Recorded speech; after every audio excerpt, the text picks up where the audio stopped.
Hi friends, welcome to the Pratyusha simple recipes. నా స్టైల్లో గోధుమ రవ్వతో ఉప్మా ఎలా చేయాలో చూపిస్తానండి. ఇందుకోసం ముందుగా స్టవ్ ఆన్ చేసి ఒక ప్యాన్ పెట్టుకొని ఒక గ్లాసు గోధుమ రవ్వ తీసుకొని ఇలా వీడియోలో చూపిస్తున్నట్లు వైట్గా అయ్యే వరకు వేయించుకొని పక్కన పెట్టుకోవాలి.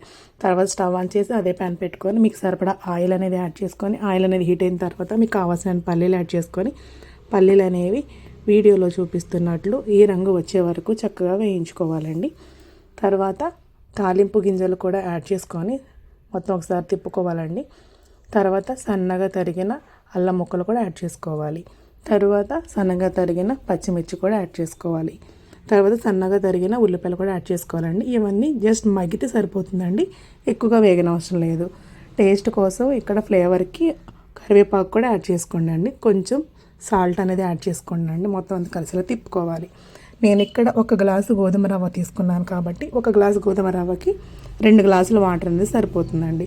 ఇంకా వాటర్ అనేది పైకి మరుగుతున్నప్పుడు చక్కగా మనం వేయించి పక్కన పెట్టుకొని గోధుమ రవ్వ అనేది యాడ్ చేసుకోవాలి. వీడియోలో చూపిస్తున్నట్లు మొత్తం ఇలా తిప్పేసుకోవాలండి. ఈ స్టేజ్లో ఉన్నప్పుడు దింపేసుకోవాలి. ఆరిపోయిన తర్వాత పొడి పొడిలాడుతుంది. నా వీడియో నచ్చితే లైక్ చేయండి, కామెంట్ చేయండి, సబ్స్క్రైబ్ చేసుకుని అంతే సింపుల్. Bye bye friends.